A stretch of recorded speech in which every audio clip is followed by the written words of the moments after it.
ವೇದಿಕೆ ಮೇಲಿರುವಂತಹ ಎಲ್ಲರಿಗೂ ಹಾಗೂ ಸಭೆಯಲ್ಲಿರುವ ಎಲ್ಲರಿಗೂ ನನ್ನ ನಮಸ್ಕಾರಗಳು. ಗಾಂಧಿ ಮರ ಕಾವ್ಯಾವಲೋಕನ ಈ ಕಾರ್ಯಕ್ರಮದಲ್ಲಿ ಈ ಸಂಕಲನದಲ್ಲಿ ವ್ಯಕ್ತಗೊಂಡಿರುವಂತಹ ಗಾಂಧಿ ಚಿಂತನೆಗಳನ್ನು ಕುರಿತು ನನ್ನ ಅನಿಸಿಕೆಗಳನ್ನು ವ್ಯಕ್ತಪಡಿಸ್ತಾ ಇದ್ದೇನೆ. ಅದಕ್ಕೂ ಮುಂಚೆ ಲಗೋರಿ ಸಾಂಸ್ಕೃತಿಕ ಬಳಗದ ಬಗ್ಗೆ ಒಂದು ಮಾತು. ಇದು 1996-97ರಲ್ಲಿ ಕನ್ನಡ ಅಧ್ಯಯನ ಸಂಸ್ಥೆಯಲ್ಲಿ ಕಲಿತಂತಹ ನೀವು ರಮೇಶ್ ಮತ್ತು ದಿನೇಶ್ ದೊಡ್ಡೇಗೌಡರು ಆ ಬಳಗಕ್ಕೆ 2007ರಲ್ಲಿ ಕನ್ನಡ ಎಮ್ಮೆ ಕಲಿತಂಥ ನಾವು, ಅಂದರೆ 10 ವರ್ಷದ ತರುವಾಯದಲ್ಲಿ ಅಧ್ಯಯನ ಸಂಸ್ಥೆಯಲ್ಲಿ ಕಲಿತ ನಾವು ಒಂದಷ್ಟು ಜನ ಸೇರಿಕೊಂಡಂತಹ ಒಂದು ಕೌಟುಂಬಿಕ ಮತ್ತು ಸಾಂಸ್ಕೃತಿಕ ಬಳಗ. ಇಂಥದ್ದೊಂದು ಬಳಗ ಈ ಕಾರ್ಯಕ್ರಮವನ್ನು ಸಹಯೋಗ ಮಾಡಿದೆ ಅನ್ನೋದನ್ನು ನೆನಪು ಮಾಡಿಕೊಳ್ತಾ, ನೀವು ರಮೇಶ್ ಅವರು 3ನೇ ಅವರ ಸಂಕಲನವನ್ನು ಪ್ರಕಟಿಸ್ತಾ ಇದ್ದಾರೆ. ಈಗ ವರ್ತಮಾನದ ಬದುಕಲ್ಲಿ ನಾವು ಹೆಚ್ಚು ಕ್ರಿಯಾಶೀಲರಾಗುವ ಕಡೆಯಲ್ಲಿ ಒಂದು ಸಂಕಲನ ಅಥವಾ ಒಂದಷ್ಟು ಕವಿತೆಗಳನ್ನು ಬರೆದು ಎಷ್ಟೋ ಜನ ಅಲ್ಲೆಲ್ಲ ನಿಂತುಬಿಟ್ಟಿದ್ದೀವಿ. ಆದರೆ ರಮೇಶಣ್ಣ ಹಾಗೆ ನಿಲ್ಲದೆ ನಿರಂತರವಾಗಿ ತನ್ನ ಕಾವ್ಯ ಕೃಷಿಯನ್ನು ನಡೆಸ್ಕೊಂಡು ಬರ್ತಿದ್ದೆ ಮತ್ತು ಅವರ ಕ್ರಿಯಾಶೀಲತೆ ನನಗೆ ಅದರಿಂದ ಮೆಚ್ಚಿನದ್ದು. ತಾನು ಕಂಡ, ತಾನು ಅನುಭವಿಸಿದ ಮತ್ತು ತನ್ನ ಗಮನಕ್ಕೆ ನಿಂತಿದ ಎಲ್ಲ ಸಂಗತಿಗಳನ್ನು ಅವರು ಕಾವ್ಯವಾಗಿ ಕಟ್ಟುವ ಕೆಲಸವನ್ನು ಮಾಡಿದ್ದಾರೆ.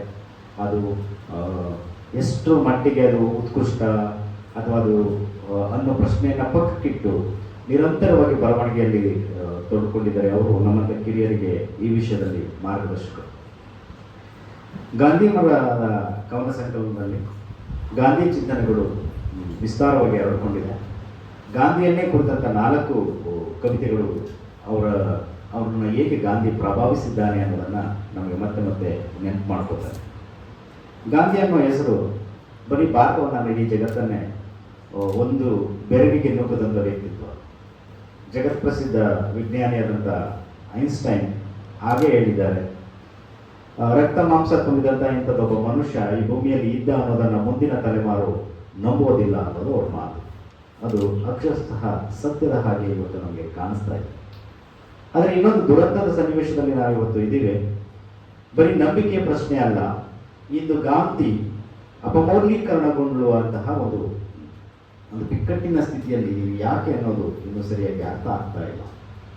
ಒಂದು ಕಡೆ ಗಾಂಧಿಯನ್ನು ಈ ದೇಶದಾಗಲಂತ ಅನೇಕ ಜನ ಪ್ರೀತಿ ಮಾಡೋರಿದ್ದಾರೆ, ಗಾಂಧಿಯನ್ನು ಅನುಸರಿಸೋರಿದ್ದಾರೆ. ಅದಕ್ಕೆ ನಮಗೆ ಅನೇಕ ಊರುಗಳಲ್ಲಿರುವಂಥ ಗಾಂಧಿ ಭವನಗಳು, ಗಾಂಧಿ ಬಗ್ಗೆ ಇರುವಂಥ ಕಾರ್ಯಕ್ರಮಗಳು ಸಾಕ್ಷಿಯಾದರೆ, ಇನ್ನೊಂದು ಕಡೆ ಗಾಂಧಿಯನ್ನು ಅಪಮೌಲ್ಯೀಕರಿಸುವಂತಹ ಕೆಲಸ ವಿಶೇಷವಾಗಿ ಸಾಮಾಜಿಕ ಮಾಧ್ಯಮಗಳಲ್ಲಿ ನಾವು ಅದನ್ನು ಗಮನಿಸ್ಬೋದು. ಕವಿ ಈ ಸಂಗತಿಯನ್ನು ಸಶಕ್ತವಾಗಿ ಬಳಸ್ಕೊಂಡು ಹೇಗೆ ಸಾಮಾಜಿಕ ಮಾಧ್ಯಮಗಳು ಅನ್ನೋ ಹೆಸರಿನಲ್ಲಿ ಗಾಂಧಿಯ ಅಪಮೌಲ್ಯೀಕರಣ ಮಾಡ್ತಾ ಇದ್ದಾರೆ ಅಂತ ಅನ್ನೋದನ್ನು ನೀವು ರಮೇಶ್ ಅವರು ತಮ್ಮ ಕವಿತೆಯಲ್ಲಿ ಕಟ್ಕೊಡೋ ಪ್ರಯತ್ನವನ್ನು ಮಾಡ್ತಾ ಇದ್ದಾರೆ. ಕನ್ನಡದ ಕವಿಗಳನ್ನು ಬೆಂಬಿಡದ ಕಾಣದಂಥ ಪ್ರತಿಮೆ ಗಾಂಧಿ. ಮರೆಯುವುದೆಂದು ನಮ್ಮ ಸ್ವಾತಂತ್ರ್ಯ ಶಿಲ್ಪಿ ಅವನೆಲ್ಲಿ ನಿತ್ಯವೂ ನಮ್ಮೆದೆಯ ನಂಜನ್ನ ಈಟುವ ನೀಲಕಂಠನೆಲ್ಲಿ ಅಂತ ಕುವೆಂಪು ಅಂದ್ಕೊಂಡ್ರೆ, ಇಡೀ ಮೂಲ ಚಕ್ಕಳ ಅಷ್ಟೇ, ಅದಕ್ಕೆ ಸೂರಿ 3-4 ಚಮಚ ರಕ್ತ ಮಾಂಸ ಜೊತೆಗಿರಿಸು, ನೆರೆ ದೊರೆವ ಕಡನಾಳದ ಮನಸ್ಸು, ಇದು ಗಾಂಧಿ ಅಂತ ಕೈಲಾಸ ಕಟ್ಟಿಕೊಡ್ತಾರೆ.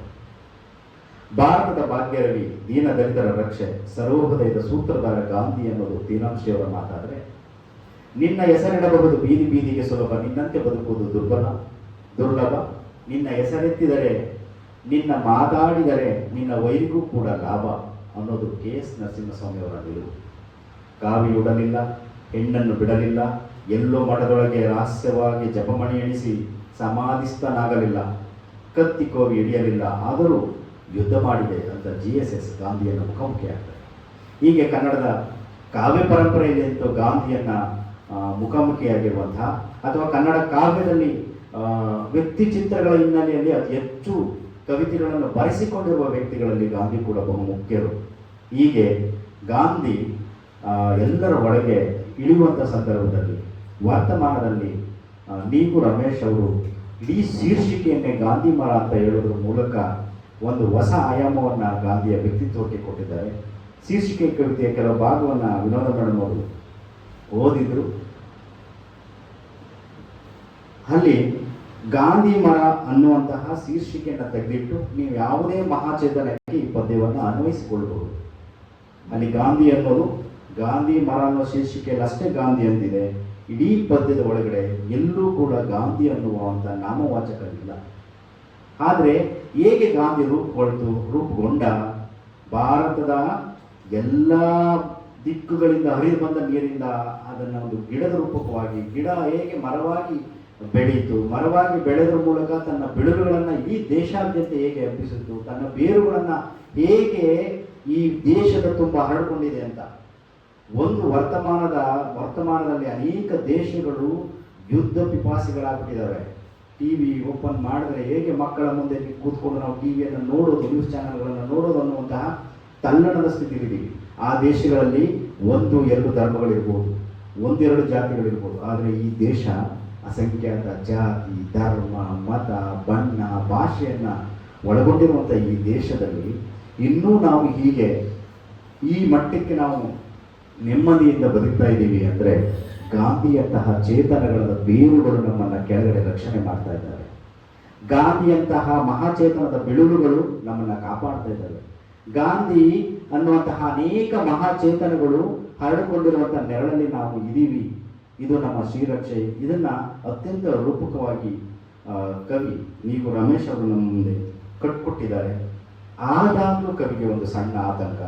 ಮುಗಿದಿಲ್ಲ ಮಹಾಮರದ ಹತ್ಯೆ, ಕೋಟಿ ಬೇಟೆಗಾರರು ಮತ್ತೆ ಒಂದಾಗಿ ಬೀಜ ಬೇರುಗಳ ಹುಡುಕಿ ಕೊಲ್ಲುತ್ತಾ ದಣಿದಿದ್ದಾರೆ. ಎಂದೂ ಮಸೆಯದ ಚಾಕು ಚೂರಿಗಳ ನವರಾತ್ರಿಯನ್ನು ಚರ್ಪಿಸುತ್ತಿದ್ದಾರೆ ಜಾಲತಾಣದ ಜವಾನ. ಗಾಂಧಿಯನ್ನ ಬಗ್ಗೆ ಗೊತ್ತಿರೋರು ಗಾಂಧಿಯನ್ನು ಪ್ರೀತಿಸ್ತಾರೆ. ಗಾಂಧಿಯ ಬಗ್ಗೆ ಒಂದು ಪುಟವನ್ನು ಓದಲಾರದ, ಗಾಂಧಿ ವ್ಯಕ್ತಿತ್ವವನ್ನು ಅರಿಯಲಾರದ ಅಸಂಖ್ಯಾತ ಜನ ಗಾಂಧಿಯನ್ನು ದ್ವೇಷಿಸ್ತಾರೆ. ಗೊತ್ತಿಲ್ಲ. ಆದರೆ ಕೇಸ್ನ ಹೇಳುವ ಹಾಗೆ ಗಾಂಧಿಯ ವಿರುದ್ಧವಾಗಿ ಮಾತನಾಡದವ್ರಿಗೂ ಒಂದು ಲಾಭ ಇರೋ ಕಾರಣಕ್ಕಾಗಿ ಗಾಂಧಿಯನ್ನ ಇವತ್ತಿನ ಸಾಮಾಜಿಕ ಜಾಲತಾಣಗಳಲ್ಲಿ ಗಾಂಧಿಯ ಬಗ್ಗೆ ಮಾತನಾಡಿದ್ರೆ, ಅದು ಗಾಂಧಿಯ ವಿರುದ್ಧವಾಗಿ ಮಾತನಾಡಿದ್ರೆ ಅದು ಲಾಭ ಆಗ್ತಿದೆ. ಅಸಂಖ್ಯಾತ ಅಯೋಗ್ಯರು ಗಾಂಧಿಯ ಚಿತ್ರವನ್ನು ಇಟ್ಟು ಆ ಗಾಂಧಿಯ ಚಿತ್ರದ ಒಳಗಡೆ ರಕ್ತದ ಬಣ್ಣದ ಬಲೂನ್ಗಳನ್ನು ತುಂಬಿ ಗಾಂಧಿ ಎದೆಗೆ ಗುಂಡು ಹೊಡೆದು ಮತ್ತೆ ಮತ್ತೆ ಸಾಯಿಸ್ತೀವಿ ಅನ್ನೋ ಭ್ರಮೆಯಲ್ಲಿದ್ದಾರೆ. ಹೀಗೆ ಕವಿ ಒಳಗಡೆ ಉಳ್ಕೊಳ್ಳುವಂತಹ ಗಾಂಧಿ ಮತ್ತೆ ಮತ್ತೆ ಬೆಳೀತಾ ಇದ್ದಾನೆ. ಗಾಂಧಿಗೆ ಸಾವಿಲ್ಲ ಅನ್ನೋದನ್ನ ಈ ಅನೇಕ ಕವಿತೆಗಳು ಇಲ್ಲಿ ಹೇಳ್ತಾ ಇದೆ. ಈ ಕವಿತೆಯನ್ನ ಗಾಂಧಿಯನ್ನು ಬಿಟ್ಟು ನಾವು ಈ ನಾಡಿನ ಅಸಂಖ್ಯಾತ ಚೇತನಗಳಿಗೂ ಕೂಡ ಅನ್ವಯಿಸಿಕೊಳ್ಬಹುದು. ಬೆರಗಾಗಿದ್ದಾರೆ ಬೇಟೆಗಾರರು ಮೊಳಕೆ ಒಡೆಯುತ್ತಲೇ ಇರುವ ಬೀಜಗಳ ಸತ್ವಕ್ಕೆ, ಕಡಿದರು ಚಿಗುರುವ ಬೇರುಗಳ ತುಡಿತಕ್ಕೆ, ಮರವಿಲ್ಲದೆಯೂ ಹರಡಿದ ಮಮತೆಯ ನೆರಳಿಗೆ ಅನ್ನೋ ಮೂಲಕ ಕವಿ ಗಾಂಧಿ ಹೇಗೆ ನಮ್ಮೊಳಗೆ ಮಿಳಿತುಕೊಂಡಿದ್ದಾರೆ, ಈ ದೇಶದ ಒಳಗೆ ಮಿಳಿತುಕೊಂಡಿದ್ದಾರೆ ಅಂತ ಹೇಳ್ತಾರೆ. ಅಷ್ಟೇ ಅಲ್ಲ, ಗಾಂಧಿಯನ್ನು ಕುರಿತಂತೆ ಮತ್ತೆ ಮತ್ತೆ ಅವರು ಈ ಕವಿಗೆ ಬಿಟ್ಟಕ್ಕಾಗ್ತಾರೆ. ಒಂದು ಪದ್ಯ ಬರೆದು ಸುಮ್ಮನೆ ಆಗಿಲ್ಲ. ವಾರಸುದಾರರೇ ಇಲ್ಲದವನು ಅಂತ. ಗಾಂಧಿ ವ್ಯಕ್ತಿಯಾಗಿ ಚಿತ್ರಪಟಗಳಲ್ಲಿ ರೂಪುಗೊಂಡಿದ್ದಾನೆ, ಆದರೆ ವ್ಯಕ್ತಿತ್ವವಾಗಿ ಎಷ್ಟು ನಮ್ಮೊಳಗಡೆ ಇಳಿದಿದ್ದಾನೆ ಅನ್ನೋದು ಕವಿಯ ಚಿಂತೆ ಮತ್ತು ಚಿಂತನೆ. ಹಾಗಾಗಿ ಗಾಂಧಿಗೆ ವಾರಸುದಾರರು ಯಾರು ಅಂದರೆ ಇಲ್ಲ ಅನ್ನೋದು ಕವಿಯಲ್ಲಿ. ಆದರೆ ಉತ್ತರಾಧಿಕಾರಿಗಳಿದ್ದಾರೆ ಅಂತ ಟೋಪಿ ಹಾಕೊಂಡು ರಾಜಕಾರಣ ಮಾಡಿಕೊಂಡು ಗಾಂಧಿ ಹೆಸರು ಹೇಳ್ಕೊಂಡು ಗಾಂಧಿ ತತ್ವ ಚಿಂತನೆಗಳನ್ನು ಹೆಸರು ಹೇಳ್ಕೊಂಡು ನಮ್ಮ ಹಳ್ಳಿಗಳಲ್ಲಿ ಬರೆಯುವಂತಹ ನರೇಗಾ ಯೋಜನೆಯಲ್ಲೆಲ್ಲ ಮಹಾತ್ಮ ಗಾಂಧಿ ಅಂತ ಹೆಸರಿದೆ, ಮಹಾತ್ಮ ಗಾಂಧಿ ಫೋಟೋ ಇದೆ. ಆದರೆ ಎದೆ ಒಳಗಡೆ ಗಾಂಧಿ ಇದ್ದಾನ ಅನ್ನೋದು ಈ ಕವಿಯ ಮತ್ತು ಕೇಳಿಕೊಳ್ಳುವಂತಹ ಪ್ರಶ್ನೆ. ಮತ್ತು ಪಿತೃಪಕ್ಷದಲ್ಲಿ ನಾವೆಲ್ಲ ನಮ್ಮ ಹಿರಿಯರಿಗೆ ನಾವು ನಮಸ್ಕರಿಸ್ತೇವೆ, ಅವರನ್ನು ನೆನಪಿಸ್ಕೋತೇವೆ. ಅಂಥದ್ದೇ ಒಂದು ಕೃತಜ್ಞತೆಯ ಭಾವವನ್ನು ಗಾಂಧಿ ಬದುಕಿರಬೇಕು. ಯಾಕಂದರೆ ಗಾಂಧಿ ನಮ್ಮ ಹಿರಿಯ, ಅವನು ನಮಗೆ ಬದುಕನ್ನು ಕೊಟ್ಟವನು, ಅಥವಾ ಈ ಥರದ ಸ್ವಾತಂತ್ರ್ಯದ ಬದುಕನ್ನು ನೀಡಿದ ಅಸಂಖ್ಯಾತ ಜನರನ್ನು ಪ್ರತಿನಿಧಿಯಾಗಿ ಗಾಂಧಿ ನಮ್ಮ ಒಳಗಡೆ ಇದ್ದಾರೆ. ಹಾಗಾಗಿ ನಾವು ನಮ್ಮ ಮನೆಗಳಲ್ಲಿ ಮಾಡುವಂತಹ ಹಬ್ಬಗಳಲ್ಲಿ ನನ್ನ ಹಿರಿಯರನ್ನಷ್ಟೇ ನೆನೆದ ಸಾಲೋದಿಲ್ಲ, ಗಾಂಧಿಯಂತಹ ಚೈತನ್ಯವನ್ನು ಕೂಡ ನಾವು ನೆನಪಿಸ್ಕೊಳ್ಬೇಕು ಅಂತ ಹೇಳ್ತಾ, ಕಂಡಿರದ ಕೇಳಿರದ ತಾತ ಮುತ್ತಾತನ ನೆನೆವ ದಿನ ನಿನ್ನ ನೆನಪಾಗುವುದಿಲ್ಲ, ಬೇಕಾದಾಗ ನಿನ್ನ ಹೆಸರು ಬಳಸುವುದು ಯಾಕೋ ಮರೆತು ಹೋಗುವುದಿಲ್ಲ ಅಂತ ಹೇಳ್ತಾನೆ. ಆಧುನಿಕರಾಗಿರುವಂಥ ನಮ್ಮ ಒಳಗಡೆ ಒಂದು ಆಸೆ ಮೃಕತನ ಇದೆ. ಹೇಗೆ ನಾವು ಗಾಂಧಿ ಜಯಂತಿಯನ್ನು ಬರೀ ಫೋಟೋಗೆ ಪೂಜೆ ಮಾಡೋದ್ರ ಮೂಲಕ ನಾವೊಂದು ರಜೆ ಅನುಭವಿಸೋದ್ರ ಮೂಲಕ ಕಳ್ಕೊತಿದ್ದೀವಿ ಅನ್ನುವಂತಹ ಆತ್ಮ ಪ್ರಜ್ಞೆಯೂ ಕೂಡ ಇವರ ಗಾಂಧಿ ಮತ್ತು ಪಿತೃಪಕ್ಷ ಕವಿತೆಯಲ್ಲಿ ಕಾಣಿಸ್ತದೆ. ಮತ್ತು ಬಿಡದ ಗಾಂಧಿಯನ್ನು ಹುಡುಕೋಣ ಅನ್ನೋದು ಕವಿಯ ಆಶಯ. ಆಫ್ರಿಕಾದ ಬಾಂಧವರ ಅಸಮಾಧಾನ ಕನಲಿ ತನ್ನದೇ ಬದುಕು ಮರೆವ ಕರಮಚಂದನ ಹುಡುಕೋಣ ನಾವು ಅಂತ ಹೇಳ್ತಾ, ನಾವು ಗಾಂಧಿಯನ್ನು ಮತ್ತೆ ಮುಖಾಮುಖಿಯಾಗಬೇಕಾಗಿದೆ. ಯಾಕಂದರೆ ಆತನ ಚಿತ್ರಪಟದಲ್ಲ, ಆತನ ಅಹಿಂಸೆಯನ್ನು, ಆತನ ಧರ್ಮಚಿಂತನೆಯನ್ನು, ದೀನದಲಿತರ ಬಗ್ಗೆ ಇದ್ದಂಥ ಗಾಂಧಿಯ ನಿಲುವನ್ನು, ಯುವಜನರ ಬಗ್ಗೆ ಇದ್ದಂಥ ಗಾಂಧಿ ಚಿಂತನೆಗಳನ್ನು, ಎಷ್ಟು ಅಪಾಯಕಾರಿ ಅನ್ನೋದ್ರ ಬಗ್ಗೆ ಇದ್ದಂಥ ಗಾಂಧಿಯ ನಿಲುವನ್ನು ನಾವು ಮತ್ತೆ ಮುಖಾಮುಖಿಯಾಗಬೇಕಾಗಿದೆ. ಹಾಗಾಗಿ ಇಲ್ಲಿನ ಗಾಂಧಿಯ ಹೆಸರಿನಲ್ಲಿರುವ ಪದ್ಯಗಳಲ್ಲದೆ ಅನೇಕ ಪದ್ಯಗಳಲ್ಲಿ ಈ ಬಗೆಯ ಗಾಂಧಿ ಚಿಂತನೆ ಮತ್ತು ಮೇಳೈಸಿದೆ ಅನ್ನೋದನ್ನು ನೆನಪಿಸ್ಕೋತಾ, ನನಗೆ ಒಂದು ಸಣ್ಣ ಹೇಗೆ ನೀವು ರಮೇಶ್ ನಮ್ಮ ನಡುವಿನ ಸಂಗತಿಗಳನ್ನು ಕವಿತೆಯಾಗಿಸ್ತಾರೆ ಅನ್ನೋದಕ್ಕೆ ಒಂದು ಪುಟ್ಟ ಪದ್ಯನ ಓದಿ ನಾನು ಮಾತನ್ನು ಮುಗಿಸ್ತಿದ್ದೀನಿ. ಚಿಲ್ಲರೆಯ ಚೀಟಿ. ನಾನು ಈ ಪದ್ಯನ ಓದಾಗ ಪುಳಕಗೊಂಡಿದ್ದೆ. ಬಸ್ ಕಂಡಕ್ಟರ್ ಗೀಚುವ ಮಾಂತ್ರಿಕ ಚಿಲ್ಲರೆಯ ಚೀಟಿ ಅನಿವಾರ್ಯವೋ ಬರೀ ತಂತ್ರವೋ, ಮೂರ್ತಿ ಚಿಕ್ಕದಾದರೂ ಮಹಿಮೆ ಅಸಾಮಾನ್ಯ. ಪಯಣದುದ್ದಕ್ಕೂ ನೆಮ್ಮದಿ ಕಲಕುವ ತೊಟ್ಟಿಲಂತ ಸುಖನಿದ್ರೆ ಕೆಡಿಸುವ ನೆನಪಿನ ಶಕ್ತಿಯ ಪರೀಕ್ಷೆಗೊಡ್ಡುವ ಸುಖ ಸ್ವಾತಂತ್ರ್ಯಗಳ ಸುಡುವ ಅಂಗೈ ಕುಲುಮೆ. ಜೇಬಲ್ಲಿ ಇಟ್ಟು ಬಿಡಲಾಗದ, ಕೈಯಲ್ಲಿ ಹಿಡಿದು ಇರಲಾಗದ, ಕೈ ಜಾರಲು ಬಿಡಲಾಗದ, ಕಾಪಿಟ್ಟುಕೊಳ್ಳಬೇಕಾದ ಪೌರುಷಮಣಿಯೇ ಇರಿಮೆ. ಬಡವ ಧನಿಕ ನಿರ್ಗತಿಕನಿರಲಿ, ಉದಾರಿ ಬುದ್ಧಿಜೀವಿಯೇ ಇರಲಿ, ನೆಮ್ಮದಿ ಕೆಡಿಸುವ ಸರಳ ದಾರಿ, ಬೇಡವೆಂದರೂ ಬೆನ್ನಿರುವ ಚಿಲ್ಲರೆಯ ಚೀಟಿಯ ಸವಾರಿ. ಹತ್ತಾಗಲಿ ನೋಗರಾಗಲಿ ಬರೆದ ಚಿಲ್ಲರೆಯ ಆತಂಕ, ತುಮುಲ ಸಮಾನ ಚಿಲ್ಲರೆಯ ಮರೆತು ಬಸ್ಸು ಹಿಡಿದರಂತೂ ಕೋಟಿ ಕೈಜಾರಿ ಕರುಳು ಹಿಂಡುವ ದುಮ್ಮಾನ. ಮುಗಿಯದ ಸುಖಗಳ ಬೆನ್ನೇರುವ ಮುಖವಾಡಗಳಲ್ಲಿ ಮುಚ್ಚಿ ಹೋಗಿರುವ ಈ ಜೀವಯಾನಕ್ಕೆ ಬೇಕಾಗಿದೆ ಕಡೆತನಕ ಎಚ್ಚರಾಗಿರುವ ಒಂದು ಚಿಲ್ಲರೆಯ ಚೀಟಿ. ಬಸ್ಸಲ್ಲಿ ಚಿಲ್ಲರೆ ಚೀಟಿ ಕೊಡೋದನ್ನು ಹೇಗೆ ಕವಿ ಪದ್ಯವಾಗಿಸ್ಬಿಟ್ಟು, ಹೌದಲ್ವಾ, ಇಂಥದ್ದೆಲ್ಲನ ಕುರಿತು ನಾವು ಪದ್ಯ ಬರಿಬೋದು ಅಂತ ಹೇಳ್ತಾನೆ ಅದನ್ನು ಬದುಕಿನ ಔನ್ನತ್ಯಕ್ಕೆ ತಗೊಬಂದು ನಿಲ್ಲಿಸ್ತಾರೆ. ಇಲ್ಲಿನ ಕರೋನಾ ಕವಿತೆಗಳು ಅಷ್ಟೇ.